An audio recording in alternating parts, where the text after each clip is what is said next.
So I knew the harms of cigarettes. I knew that the butts were bad, and so I started doing a little research and found out that they were actually made out of plastic, and that they're the number one littered item in the world. I don't know if you knew that or not. No, I did not know Um, that. yeah, there's 4 billion cigarette butts flicked on the ground every year. 4 billion, and they're made out of plastic. Well, I'm a avid surfer here in Northern California, and I would go surf at my favorite local break. And it's called Ocean Beach in San Francisco. It's where San Francisco dead ends into the Pacific. And I'd come walking out of the water, and there were cigarette butts everywhere. And I just knew in my soul that that was not a good thing. Welcome to New Haven Communications. I'm Thomas Maynard, and today we are here at the Lighthouse Point Park in New Haven, Connecticut, and we're doing the first of our 12 cigarette butt assessment checks, where we're going to go around the beach, mainly from the seal right here, as you can see, to there's a similar one of a turtle way down there, and we're also going to include, which is behind the camera, the little shack or restaurant kind of thing where they barbecue. And now in the winter, we may not find, if any, many cigarette butts, because they do come here, they do rake, and they do put new sand and clean the place up. But in the crevices of that building you just saw, there may be a lot, there may be none.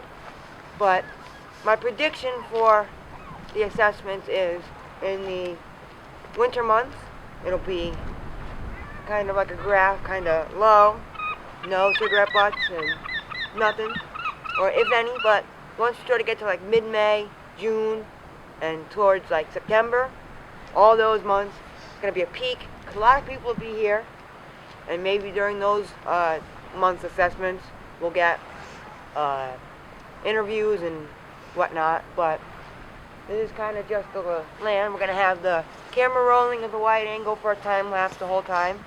I have my iPad out. We're going to see what we can get, and we'll see what we can do. So let's get started. Cigarette butts will wash down and release even more toxins into the water. So you have pollution in the water, and you also have pollution on the sand.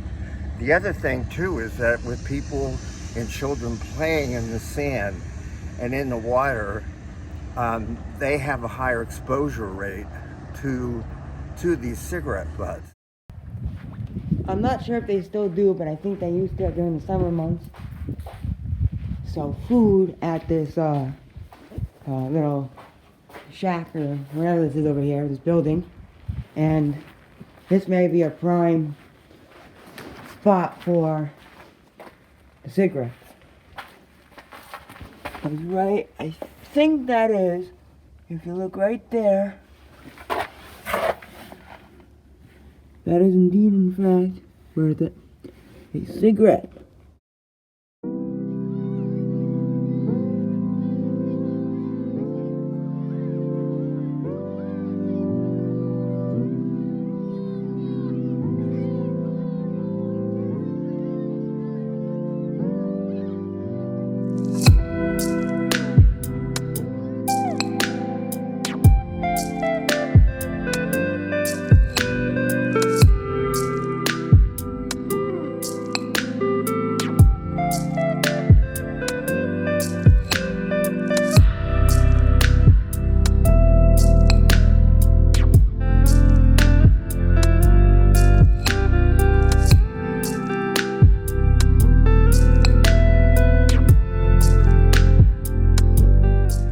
One little cigarette butt.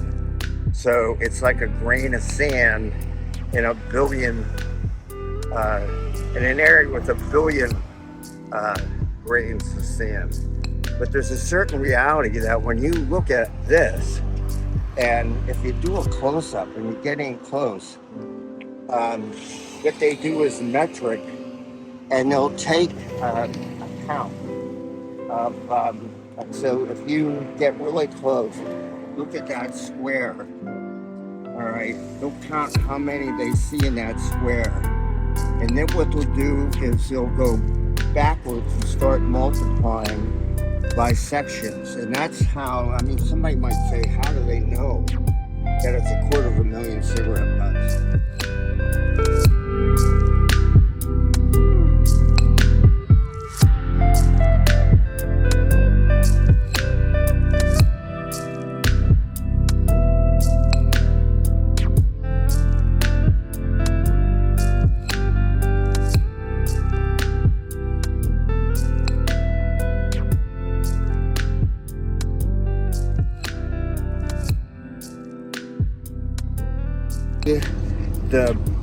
You can see that the real possibility that there's toxins coming out of them when they get wet.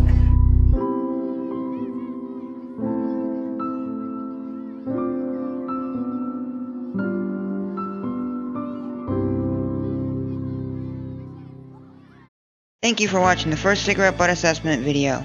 For business purposes, you may contact me at the email that is displayed on your screen now.